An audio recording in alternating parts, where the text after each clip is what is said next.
Oi pessoal, tudo bem com vocês? Estamos aqui gravando mais essa orientação e dessa vez eu trouxe aqui a Conselho Nacional de Educação, né, as diretrizes, a CNSEB 4/2010, e ela trata do quê? Ela trata do Conselho Nacional da Educação e da Organização e Desenvolvimento das Práticas Pedagógicas, tá? Esse documento é citado no nosso edital 14 vezes, pessoal, 14 vezes. Aí a importância dele, tá? Eu vou ver se abriu aqui. Tá aqui ele, tá? Tá no link da apostila, mas eu vou mandar link lá no grupo de novo. E aqui eu tô mandando isso não para deixar vocês aflitos em relação a isso, tá? Não para deixar vocês aflitos a esse respeito, mas para que eu não quero que vocês criassem esse estresse. Nossa, coisa para ler. Vocês não podem ter isso na cabeça de vocês. Então essas diretrizes, para quem quiser parar de rolar a tela e dar uma leitura por cima, fazer uma leitura dinâmica, isso é bom, porque aqui, ó, a LDB aparecendo aqui. A LDB, o que mais? Olha aqui, ó, coisas da íntegra da LDB e da Constituição, tá? Tá bom? O artigo 5º, direito universal, tem ECA, tá? Então, isso aqui ela vem unificar e sistematizar o que se espera da escola, tá? Essa é a diretriz. Voltando lá, deixa eu entrar aqui. Nossa, eu tô com uma dificuldade enorme com o mouse. Então, pessoal, essa CNE, ela aparece 14 vezes. Com certeza ela vai aparecer para os específicos, né, para os cargos específicos. E esse aqui, no caso, eu estou resumindo o de espanhol, tá? O de Educação Básica 2 espanhol, que a professora solicitou, tá? E aqui temos aqui o CNE, Conselho Nacional de Educação, tá? E aí toda vez que vocês vê essa palavrinha aqui, CNE, vocês já estão sabendo, é o Conselho Nacional de Educação. E aí trata do que? CNE-CEB, Conselho Nacional de Educação Básica, tá? De Educação Básica. E o que é educação básica? A gente já falou o que é educação básica. Ela atinge a educação infantil, né? Tem ali a creche que não é obrigatória, que é de 0 a 3. Né? Tem o ensino fundamental, o pré-escola, que é de 4 e 5 anos, tá? E temos o ensino fundamental, que é de 6 a 14, e o ensino médio, que é de 15 a 17, tá ok? Então, de 4 a 17 anos, a criança faz a educação básica, né? A 0 a 3 anos é a creche, tá? Não é obrigatório, tá bom? Ainda, mas conforme a lei vai avançando, isso vai se tornando obrigatório, tá? Porque o intuito da lei, de todo o direito, é fazer o quê? Tornar isso um direito, né? Um direito subjetivo, né? O que é direito subjetivo? Direito subjetivo é quando você tem o direito de reclamar, de exigir ele. E aí qualquer pessoa, qualquer cidadão ali fora pode... tá a criança ali fora da escola, então eu vou ali no Ministério Público, vou denunciar. Ou eu vou ali na escola fazer a matrícula dessa criança. Então qualquer pessoa pode reclamar o direito de educação de qualquer outro, tá bom? Isso que é direito subjetivo, tá? Então essa diretriz aqui, ela trata da organização e desenvolvimento das propostas pedagógicas, tá ok? Como eu falei para vocês, eu trouxe o resumo justamente para a gente não ficar sofrendo com leituras. Que é importante a leitura? Mas tirem essa coisa da cabeça de vocês, é muita coisa, sabe? Essa pressão vocês também têm que se livrar. É muita coisa. Vamos ver de uma maneira gostosa, né? Vamos ver isso de uma maneira gostosa. Então, educação infantil é de 4 e 5 anos, como eu já tinha falado. Ensino fundamental é de 6 a 14. Ensino médio é de 15 a 17, tá? De 15 a 17 anos, ok? E isso aqui tudo que a gente acabou de falar é o quê? ED básica, tá? tá? Não olhe para a escrita, porque a escrita está tão mal feita, porque é a pressa. Introdução aos objetivos. Já fiz aqui algumas marcações, tá? Então, para adiantar, introdução e objetivos. Define o propósito da resolução. Então, quais são os propósitos dessa resolução? Os propósitos dela, pessoal, é fazer uma unificação de tudo e trazer aquilo que eu falei aqui em cima, que é o desenvolvimento das práticas propostas pedagógicas, tá? Então, as propostas pedagógicas são o quê? As propostas pedagógicas, pessoal, é o projeto político-pedagógico das escolas, onde o que tem que contemplar, tá? O que tem que contemplar? Né? O PPP da escola, tá? Vou colocar aqui grande, ó. Projeto político-pedagógico. Tá? E essa aí é uma definição que já estão muito acostumados a isso. Vocês são realmente, já estão dentro da escola, no chão da escola, tá? Então, a educação básica. A educação básica, ela vem trazer os princípios e as diretrizes, tá? E uma delas é a gestão democrática, né? E também incluir e assegurar a formação básica comum, tá? Nacional.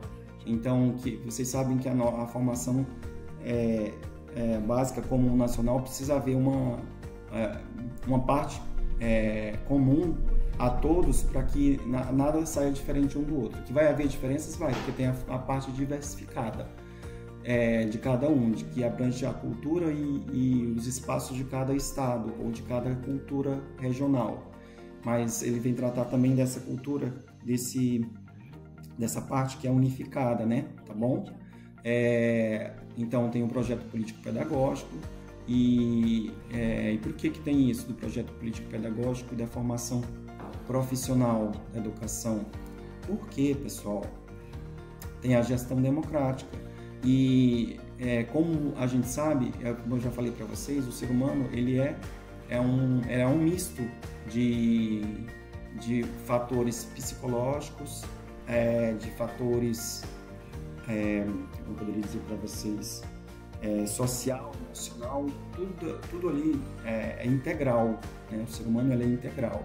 Olha como eu tratar, como eu já falei em outras, um ser humano só com a cabeça. É um robô que está ali que eu vou ensinar, só a cabeça dele. Não é.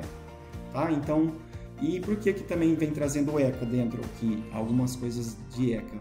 Justamente porque a criança vai até 12 anos incompletos, tá?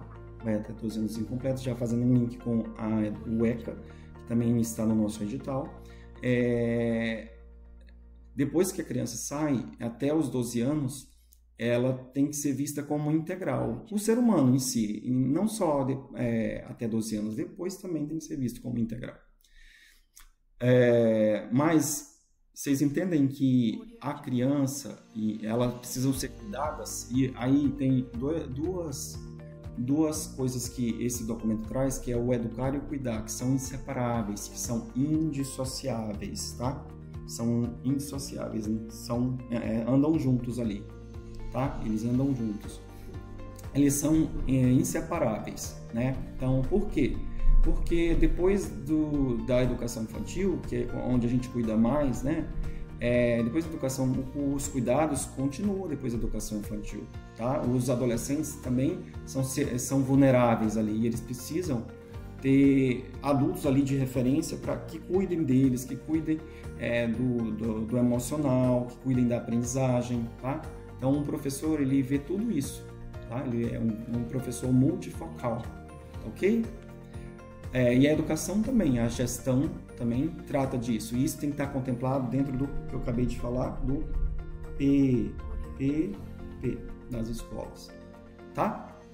A qualidade social da educação e requisitos. A qualidade social, pessoal, aqui passa pelo acesso, pela inclusão, permanência e pelo sucesso, tá? Que são, e tudo isso, lembrando que o acesso, a inclusão e a permanência e o sucesso são transversais, eles vão desde que a mãe está na barriga da mãe, barriga da mãe, BM, barriga da mãe, tá? Vamos supor assim de uma maneira bem rápida e para vocês entenderem o que eu estou falando, tá ok? Aqui na barriga da mãe, aqui é o ensino fundamental, aqui é o ensino, esse ensino infantil, aqui é o ensino fundamental, aqui é o ensino médio, aqui é o ensino superior e aqui ao longo da vida, tá? Então, pensem a transversalidade passando entre todos esses níveis aqui, modalidades, tá? E aqui dentro desses aqui, dentro do ensino fundamental, do ensino médio, da educação infantil, dentro de tudo isso aqui que a gente viu, tem outros níveis e modalidades aí entre eles, tá? Que são educação quilombola, indígena, tá? Educação de jovens e adultos. Tudo da educação, a transversalidade atravessa, que são os direitos do ser humano, tá? E aí, por isso que eu fiz o link com o ECA, tá bom? Os direitos que também a LDB também traz, tá ok? A ideia central, então eu trouxe a ideia central de cada página, tá? E uma ideia central que está aqui é da educação infantil, que é de 4 a 5 anos, o ensino fundamental de 6 a 14 e o ensino médio de 15 a 17, tá? Diversidade cultural, tá? A cultura da criança, a cultura do adolescente, tudo que ele traz de bagagem consigo tem valor para ser usado como... não para ser usado, porque eu acho essa palavra muito, mas para ser aproveitado pelo professor para atingir aquele ser humano, ok? Eu sei que cada um tem a sua religião, cada um tem os seus princípios, mas quando você entra quando você se propõe a ser professor, você se decidiu pelo lado do seu aluno, ok? Aqui está chovendo, não sei a que hora vai faltar essa energia, mas vamos lá, organização. Organização curricular e condições de qualidade. Pessoal, aqui está falando sobre o currículo. E aí, mais uma vez, não é o currículo que você manda para a empresa, tá? É importante separar. Currículo que o Dollars fala, currículo que qual foi o outro nome que a gente viu lá? O outro nome que a gente viu foi o Amádio. Amádio. Tá? Que ele fez um glossário.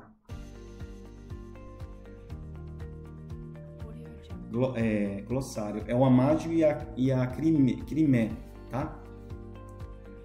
A Crimé. Tá?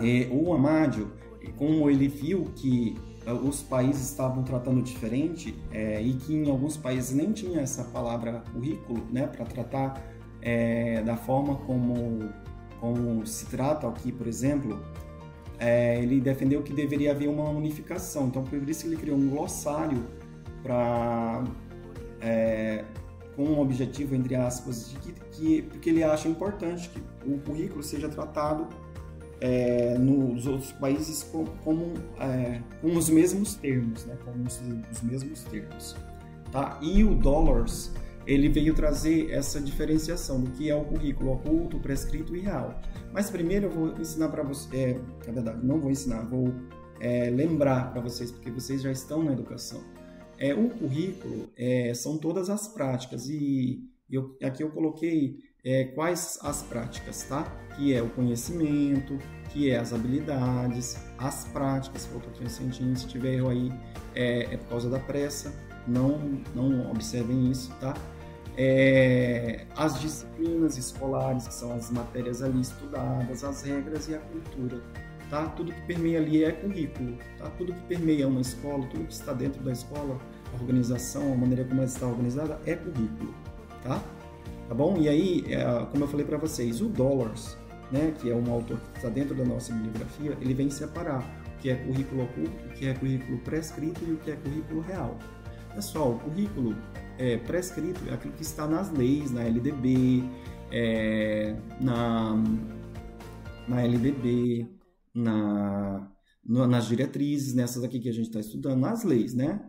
É o currículo prescrito. Quem é que faz ele? A União e os estados, tá? A União e os estados. Com maior significância, a União, porque é ela que traz as diretrizes curriculares, é ela que traz...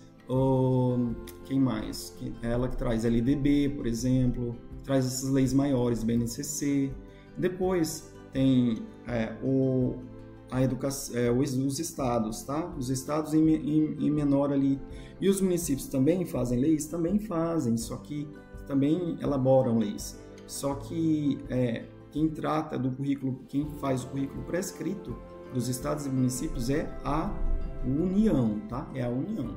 Aí nós temos o currículo prescrito, o currículo real, que é o currículo quando ele está sendo obedecido na parte de baixo da coisa ali. Quando ele está sendo obedecido, quando o currículo prescrito está sendo obedecido pelos estados e municípios. Então, ali eles estão aplicando a lei. Então, é o currículo real, tá? Real. E o que é o currículo oculto? Que é esse primeiro que eu coloquei, que é o Dolus Trata. É o currículo oculto, pessoal, é quando as regras da escola, a cultura da escola, está ali, por exemplo, uma professora ou a direção que estabeleceu que no recreio não vai tocar um sinal, vai tocar uma música clássica, e nessa hora, quando os alunos ouvirem essa música, vai acontecer o quê? Todo mundo vai ficar em silêncio, vai procurar o banheiro vagarosamente e vai procurar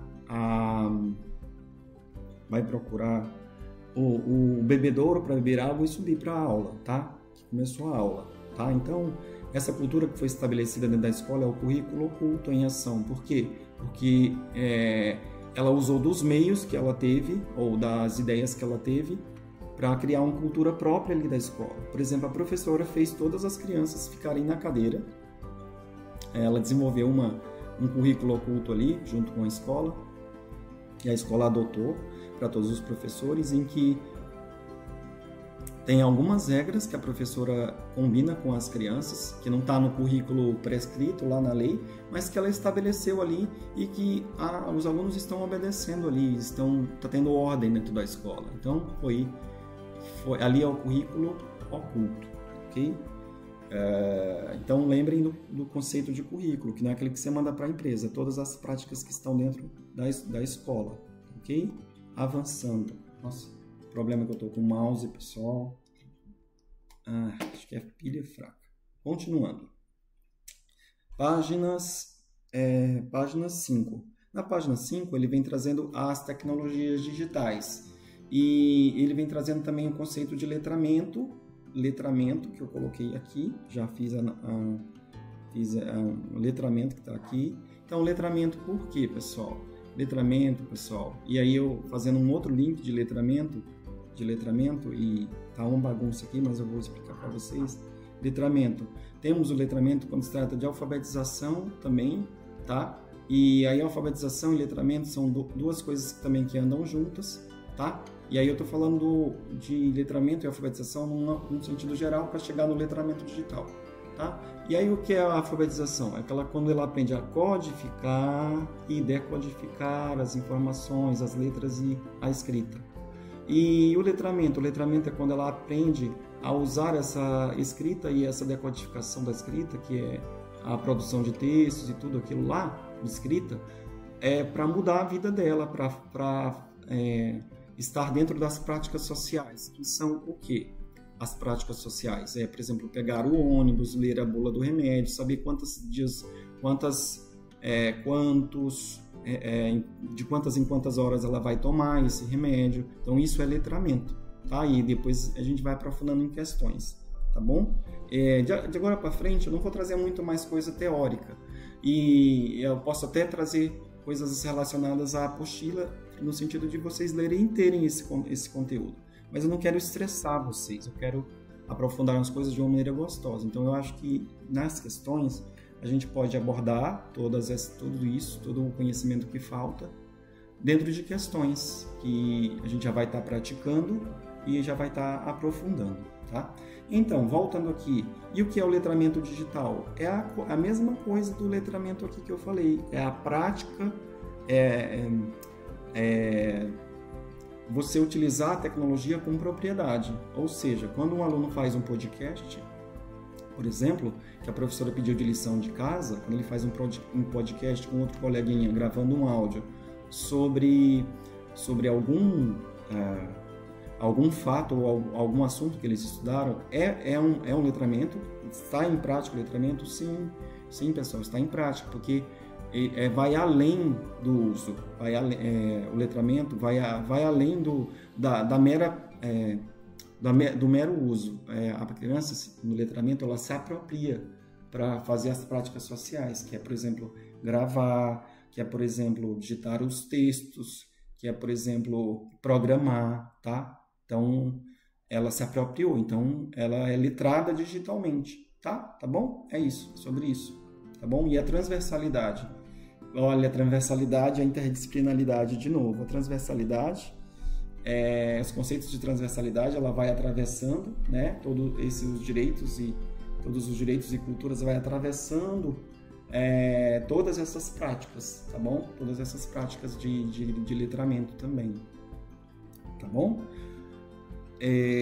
A interdisciplinaridade. O que é a interdisciplinaridade? Dois professores ali conversando para que aquele conhecimento faça um maior sentido na cabeça do aluno. Vamos supor ali, o professor de português e o de matemática. Tem um assunto ali que os dois podem se unir para fazer interpretação de textos, por exemplo, ou para atingir aquele aluno, tá bom? E isso já está previsto em algumas reuniões, que são os HTPIs, os HTPCs, né? Tem uma reunião específica e que a escola tem que estar previsto isso no projeto, e dentro do, né, que se não me engano é HTPI, tem um horário lá do HTPI, que é uma prática complementar ali que os professores têm que se unir para atingir o aluno, tá bom? Não é ficar de conversinha lá na sala dos professores, não, tá? Continuando, a base comum e a parte diversificada, tá? Dentro desse documento, na página 6, trata da parte comum e da parte diversificada. Pessoal, a base comum nacional, a BNCC, também trata disso, trata da parte comum e da parte diversificada. Por quê? Porque, pessoal, como vocês já sabem, que cada ser humano é cada lugar tem a sua cultura, e nós vivemos num país multidimensional, multicultural, né, em que vários países colonizaram, várias influências de vários países, de várias culturas.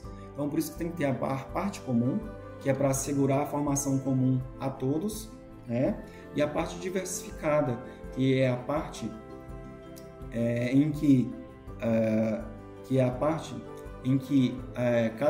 cada região e cada cultura trabalha o seu conceito mais forte ali dentro da região ou dentro daquela comunidade, tá? Tá bom? Isso tem que ter a parte diversificada, porque cultura também é importante, tá? Então tem a base nacional, e a base nacional comum traz áreas do conhecimento, né? Áreas do conhecimento, aqui tem, ele colocou etc aqui, porque é um resumo, né? Mas tem as áreas, tá? De linguagens, tem as áreas que são mais específicas no sentido que são de matemática, das ciências, tá bom? Tem que saber isso aqui, quais são essas eu vou trazer depois para vocês. Exatamente, a gente vai comentar lá sobre, tá? Mais aprofundadamente. Aqui, a língua moderna estrangeira. Aqui foi quando eu quis trazer o conteúdo da professora, tá? De língua espanhola, tá? Então, isso aqui eu vou deixar para explicar para ela, vou mandar um resumo para ela, tá? E sexto a nono ano, tá? Aqui é o ensino fundamental, do sexto ao nono ano, reforça isso aqui, das tecnologias digitais, e é transversalmente ao currículo. Ou seja, o que é transversal, que a gente já falou? Transversal quando essa TDIC, né, que são as tecnologias digitais, atravessam todos os níveis e modalidades, tá bom? E aí ele está se tratando aqui em relação ao ensino fundamental do sexto ao nono ano, ok? Mais importante falar para vocês assim. Tá. Aqui está falando dos 20% da carga horária também anual, que é dedicada, pessoal, a projetos, tá? Interdisciplinares, eletivos, tá? São programas interdisciplinares eletivos em que os professores vão utilizar para atingir o conhecimento e para, entre aspas, atingir esse aluno, o conhecimento desse aluno, tá ok? Então aqui nós temos a básica, né, educação básica, como orgânica, sequencial, articulada, tá? Orgânica, sequencial e articulada, tá? Esses são conceitos importantes, tá bom? Sobre ser orgânica, sequencial e articulada, tá? É uma multiplicidade. Quando ela se fala orgânica, ela tem uma dimensão que transversal, tem uma orgânica transversal, que é sequencial e ela é articulada, ou seja, não dá para fazer coisa desarticulada, tá? Que é como eu vejo em alguns lugares acontecer. Cada um cuidando da sua barriga, né? Dos professores que são de fundamental, cada um cuidando da sua barriga. Não tem um momento ali em que ele para juntar com os outros professores para articular como que esse conhecimento vai ser explanado e vai ser ligado um com o outro lá dentro, tá bom? Então, aqui tem os tempos mentais, ó, uma coisa legal que são tempos mentais. O professor articula meios ali através de avaliação para entender alguns tempos, né? Alguns tempos mentais, os tempos socioemocionais e tempos culturais identitários, tá? Que são algumas identidades que as crianças e que os adolescentes têm que não pode ser desprezado, tá? Não podem ser desprezados porque alguns problemas sociais só estão aí ainda porque o ser humano não está desprezando, né? Está desprezando. E aí a escola, ela é o lugar para resolver problema. Então, você que vai passar no concurso, eu sei que você vai passar, você já sabe, você vai ser o resolvedor de problemas, tá bom? Etapas da educação básica e educação infantil. Então, nós temos a educação básica e a educação infantil, tá? E a educação infantil, eu já tratei dessa separação de creches e pré-escolas. E a etapa da educação básica, temos as etapas da educação básica, que é ensino fundamental e ensino médio, tá? E o ensino médio é no mínimo de 3 anos, isso é estabelecido aqui nessa diretriz, né? Se aparecer códigos, pessoal, aí no material de vocês, não fiquem preocupados, porque não está dando tempo de editar mais. Desenvolvimento integral da criança, que é o desenvolvimento integral, pessoal? O que é ser desenvolvimento integral? É aquilo que eu falo para vocês, que as crianças não são robôs, que as crianças, cada um vai ter a sua personalidade ali, né? E eu não estou falando que você vai deixar virar bagunça, não é isso. Você vai estabelecer estratégias, né, para atingir cada um na sua diferença, tá bom? Você precisa ser um professor múltiplo, justamente para trabalhar todos os sentidos, ó, audição, visão, o tato, foi aquilo que eu falei de estratégia de estudos para vocês. E o integral é isso, é você perceber as crianças como integrais. Por exemplo, é aquele ser humano ali, ele tem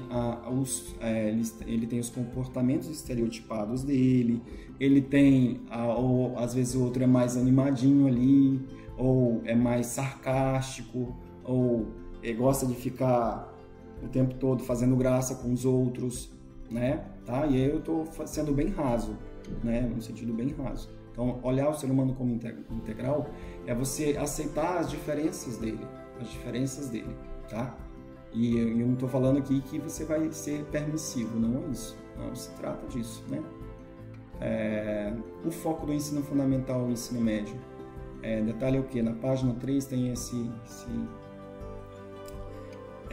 o foco, pessoal, nos primeiros 3 anos é o pleno domínio de quê? da leitura, da escrita e cálculo, tá? Ali no primeiro ano, usando todos aqueles como eu poderia dizer para vocês, a educação infantil, ela não é, vou fazer aqui um esquema aqui, ó. A educação infantil, entendam aí, é bem rápido.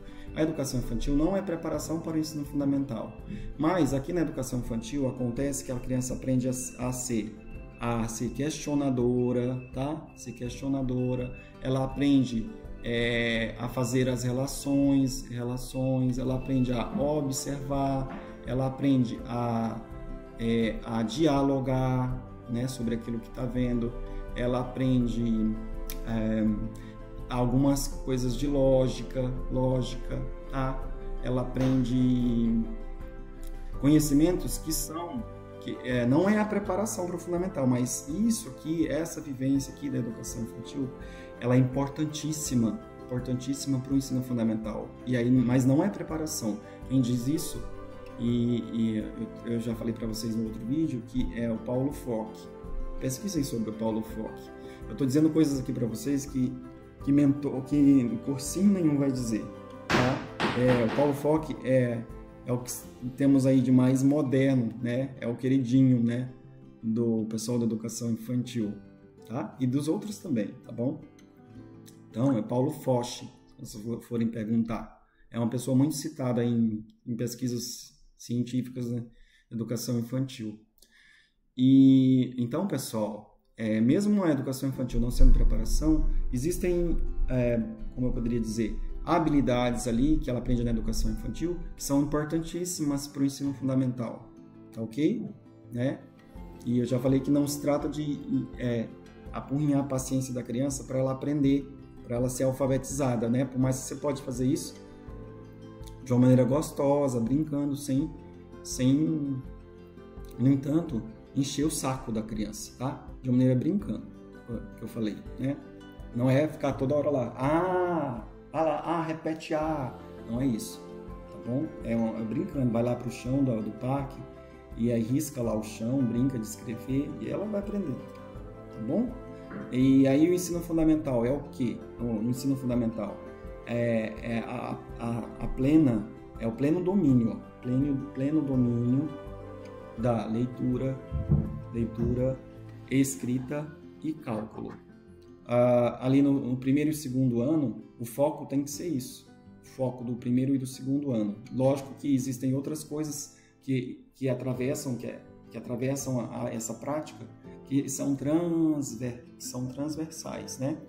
Ela atravessa ali, aí no meio ali onde ele está aprendendo leitura, escrita e cálculo, ele vai vendo, ele vai aprendendo usando a cultura dele, usando as festividades da escola para ter um olhar amplo para o mundo, para ampliar a leitura, a escrita e o cálculo, tá bom? Então, primeiro e segundo ano. Passou ali do primeiro e segundo ano, que é o que a gente está vendo muita criança chegando sem estar alfabetizada, sem estar com o pleno domínio da leitura, escrita e do cálculo.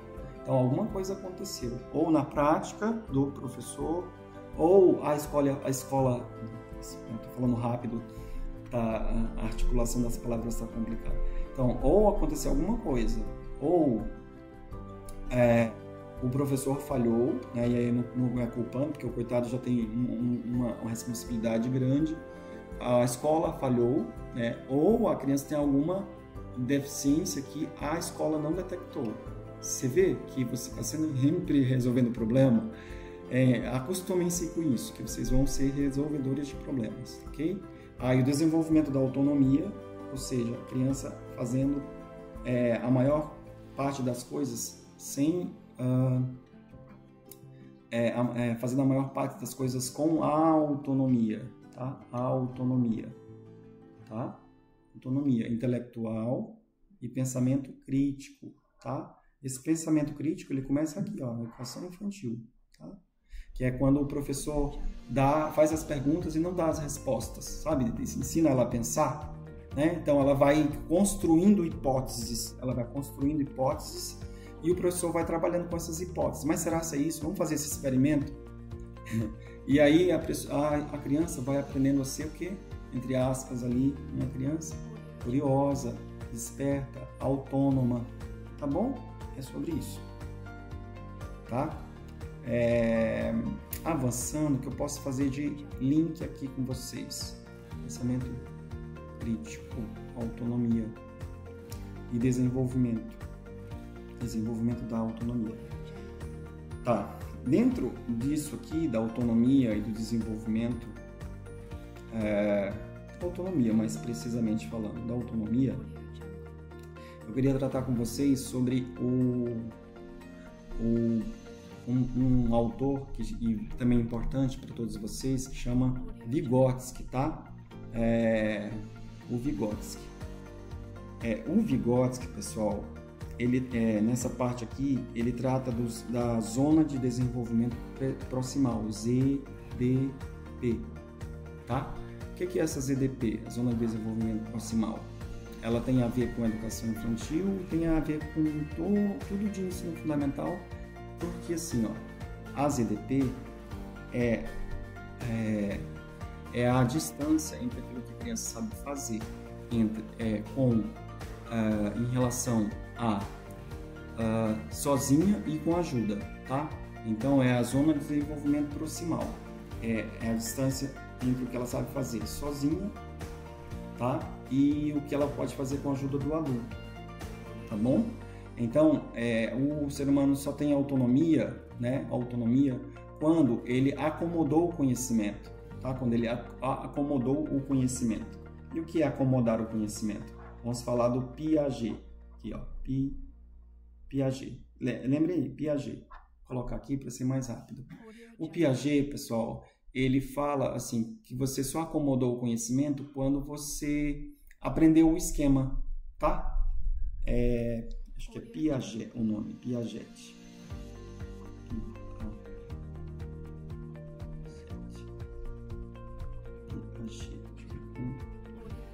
Piaget, tá?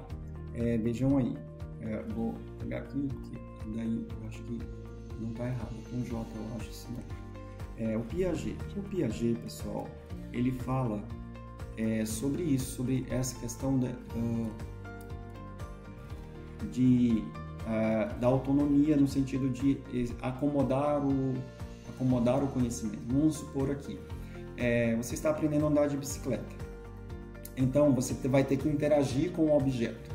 Tanto o Vygotsky como o Piaget tratam disso, só que o Vygotsky ele trata da interação social. Tá? Os dois tratam da interação social, mas o Vygotsky ela é sociocultural. Tá? O Vygotsky é sociocultural, trata da social e do cultural, ali, da cultura ao redor. Tá? E voltando aqui ao Piaget, quando você está aprendendo a andar de bicicleta, você está interagindo com um objeto, os dois tratam disso, da interação com o objeto, né? Interação com a bicicleta, e em alguns momentos você vai cair, né, da bicicleta para você aprender a andar de bicicleta. E depois que você aprende a andar de bicicleta, depois que você acomoda aquele esquema, você nunca mais esquece de como é andar de bicicleta, né? Você pode até passar um tempão muito longo sem andar de bicicleta, mas depois você vem e você vai pegar a bicicleta depois de um tempo que você aprendeu, passou muito tempo sem andar de bicicleta, então o que vai acontecer? Você vai ter uma dificuldadezinha ali, mas o esquema está lá, o esquema foi adquirido, tá bom? Então lembrem disso, da zona de desenvolvimento proximal, do Vygotsky e do Piaget, tá bom? A gente vai aprofundar esses conceitos do Piaget e do Vygotsky em outras aulas, tá bom? Que é importante para vocês irem para a prova. Voltando, modalidades. Pessoal, das modalidades, nós temos aqui, ó, que eu falei para você, que a transversalidade também atravessa a educação de jovens e adultos, tá? Com flexibilidade de horário, porque o pessoal trabalha, né? E a LDB também fala disso, a flexibilidade de horário para quem também trabalha no campo e, por exemplo, precisa trabalhar um tempão na colheita, às vezes até à noite, e precisa de um tempo parar de estudar para fazer a colheita, né? Uma especificidade do campo. Então, o que acontece? a escola vai parar e aí vai continuar em um outro momento, tá bom? Recuperando todo aquele tempo de espaço que foi ali suprimido pela colheita, né? É uma especificidade do campo, da educação do campo, tá? Educação especial e transversal. Também, educação especial no EJA, transversal, pessoal, atravessa tudo. A transversalidade está em tudo. É algo que atravessa todas as etapas, tá? Flexibilidade de horário do currículo para quem é que não teve acesso na idade própria, tá? E tendo e também um rompimento, trata do rompimento, é um rompimento mesmo com a assimetria do ensino regular, tá? É um rompimento. Por quê? Porque esse pessoal aqui, esse pessoal aqui dos jovens e adultos, nossa, cadê a ponta da minha caneta? Tá aqui. Esse pessoal dos jovens e adultos aqui, são as doninhas de casa, às vezes o jovem ali que ficou muito tempo fora da escola, tá? Ficou muito tempo fora da escola e aí precisa recuperar isso. E isso é um direito que vai ao longo da vida. Se chegar alguém de 80 anos lá na escola, precisa fazer matrícula, vai matricular sim, tá bom? O direito, né? O direito não se discute. A ideia central da página 11 desse documento fala da educação especial e profissional, é o pleno acesso e efetiva participação, tá? Efetiva participação. E aqui está falando da educação especial profissional, tá? Educação profissional, tá ok? Então também o AE também está aí dentro dessa educação aqui, profissional, especial e profissional, entendimento educacional especializados, tá? Educação profissional e tecnológica, EPT, pode aparecer na prova esse EPT, tá? Diferentes níveis e modalidades na formação e articulação com o ensino médio, integrada e concomitante, acontecendo ao mesmo tempo, tá? Página 12, educação do campo e indígena, são níveis e modalidades a gente está falando, tá? E, o que eu falei? Transversalidade aí passando no meio, tá? Descreve a educação básica como adequações necessárias, as particularidades, conteúdos, calendário e natureza do trabalho, define a educação escolar indígena também. E aqui eles têm os processos próprios da língua deles, das culturas deles, tá bom? Isso foi uma grande discussão que teve e os indígenas eles não queriam perder a cultura deles, então a cultura deles aí é trabalhada dentro da educação deles, né? A bilíngue, é considerado um ensino intercultural e bilíngue. É bilíngue porque tem a língua deles ali dentro, tá bom? Lembrem disso, que isso pode ser questão de prova. Já participei de prova com isso, tá bom? Não estou dizendo que vai cair na prova de vocês me entenderam? É só uma questão para vocês adquirirem como conhecimento. Educação à distância e quilombola, que define a educação à distância pela mediação didático-pedagógica com o uso de TEDIC. Também, não é porque quilombo, que é quilombola, desprezem isso aqui que aparecer nos documentos de vocês, porque eu estou sem tempo de edição, pessoal, a gente precisa avançar, né? Medicina da educação escolar menciona a educação escolar e quilombola com pedagogia, culturas próprias, culturas próprias, que eu acabei de falar para vocês, culturas próprias deles têm valor lá dentro da tribo deles, da aldeia deles, tá bom? Apresenta o projeto político-pedagógico também como uma identidade deles ali, tá bom? E são povos originários, esses indígenas, eles precisam ser protegidos, pessoal. Por quê? Porque eram os povos que estavam aqui quando os outros chegaram, né? Eles foram destroçados, eu sei que sim, tem muitos professores que têm essa visão de que tem muitos colegas que têm essa visão. Eu prefiro ter essa visão de que assim, são povos originários que merecem o nosso respeito, como qualquer outra pessoa, e que tem os seus direitos também assegurados, tá bom? Por mais que tem um lado aí que eu falei para vocês na primeira aula, que é político, que está tentando suprimir esse direito, né, em nome de um capitalismo, né, e aí eu estou entrando na política aqui, mas eu estou entrando para esclarecer vocês, e desculpa se eu estou ofendendo alguém, tá? E simplesmente pelo fato de querer explorar terras, de fazer desmatamento e de destruir o planeta, que eu acho que assim, é destruir o planeta, porque vai encher os bolsos de desenvolvimento e de dinheiro, e depois vai morrer e vai levar o dinheiro para onde? Né? É isso que eu penso. Desculpa aí se eu ofendi alguém, tá?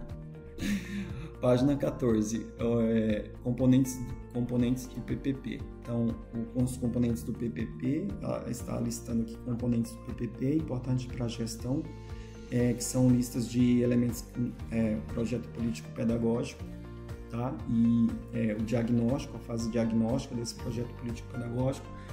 Não começa nenhum projeto sem delinear sobre o que eu vou trabalhar, sobre a minha clientela, né? Não se começa nada, nenhum projeto, nem a aula você começa sem fazer um diagnóstico da situação inicial da sua sala e do seu aluno, tá bom? Sem saber o que ele sabe, o que ele não sabe, o que ele traz para você, tá? Gestão democrática, isso aqui ainda está sendo um desafio, porque o que a gente encontra dentro das escolas é uma gestão compartimentada e uma gestão longe, né, que não tem, né, e eu posso dizer isso porque assim, já fui diretor, já tive essa pressão, né, e o diretor às vezes fica oscilando ali entre rotinas administrativas e de longa papelada para fazer e articular as práticas com os professores. Esse é um desafio da gestão. E também no meio há uma gestão que vê as coisas como autoritárias. Eu acho que não é bem esse o caminho, que a gente faz uma gestão democrática, tá? Não é bem esse o caminho que a gente faz uma gestão democrática, porque tudo a gente consegue com conversa. Lógico que, assim, regras em qualquer ambiente tem que existir, pessoal, é o mínimo. Bom senso é o mínimo, tá? Tem coisas que acontecem dentro do ambiente escolar que o gestor não pode aceitar, né? E aí onde vai estar que, assim, ele vai enfrentar muitos conflitos por causa disso, porque um grupo quer uma coisa, um outro grupo quer outra coisa, e como um colega sempre disse para mim, a gestão em alguns momentos ela não pode ser democrática no sentido de aceitar a baderna dentro da instituição, porque na verdade o gestor ele está ali para colocar ordem nas coisas, tá bom? Avaliação da aprendizagem. Definir 3 dimensões básicas de avaliação da aprendizagem. 3 dimensões básicas. Quais são as dimensões básicas? 3 dimensões básicas da avaliação da aprendizagem, que é a função diagnóstica, que a gente acabou de falar. Sem fazer diagnóstico não há como saber o que ele precisa aprender, com o desenvolvimento, identificando o desenvolvimento da autonomia. Lembra daqui? Paulo Freire, lembra Jussara Hoffmann, lembra da autonomia que os outros falaram lá, dos autores que a gente já falou. Quem não viu, pode voltar atrás, porque aquelas aulas lá são importantíssimas. Página central, essa página aqui, que é ainda assim dessa página 15, ele está tratando do ensino fundamental e médio, e a avaliação é de caráter... avaliação, características da avaliação, pessoal, que trouxe também o Lucchesi e a Jussara. O caráter é formativo, tá? Caráter da avaliação formativo, predominando sobre o quantitativo, tá? Então, o qualitativo,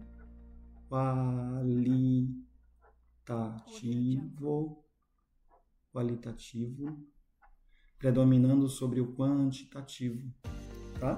Predominando sobre o quantitativo. Por isso que ele diz aqui, predominando sobre o quantitativo e o classificatório, ou seja, ele está falando que assim, o formativo aqui, formar é mais formar é mais importante do que classificar aluno, que eu falei, né, na avaliação, e de que quantificar, ou seja, de resumir ele a nota, tá? Uma nota numérica, tá bom? É o qualitativo, são aspectos qualitativos que fala aí da LDB sobre quantitativo, tá? Tá bom? Então lembra que para fins de prova, uma avaliação que é humanizadora, ela é contra a classificação e ela é contra ser quantitativo, tá?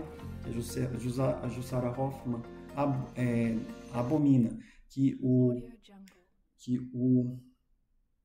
esqueci agora, que faz ali, foi ali contemporâneo ali das pesquisas da Jussara Lucchesi, tá bom? Página 16, promoção e classificação gestão democrática. Então, a promoção e a classificação e gestão democrática. Detalhe os critérios para avaliação e promoção. Então, aí aqui, nós temos aqui, a avaliação é contínua, ela é cumulativa, tá? É um processo contínuo, é cumulativo, com prevalência do qualitativo, que eu acabei de falar. Então, permite a progressão continuada, tá? E aqui isso é uma polêmica, progressão continuada, mas aí se vier na prova, você vai dizer que é a progressão continuada mesmo, porque em alguns momentos aquele aluno ele não vai avançar e ele não pode ser proibido do direito, por exemplo, de chegar ao nível superior, dos níveis mais elevados, ele não pode ser proibido para chegar aos níveis mais elevados, porque ele tem uma deficiência, porque ele tem alguma coisa, tá bom? Se trata disso, se trata de inclusão, tá? Não estou falando assim que que um professor de fundamental que não tem um aluno alfabetizado não vai trabalhar para ele ser alfabetizado. Então, cada um sendo tratado na sua especificidade, tá?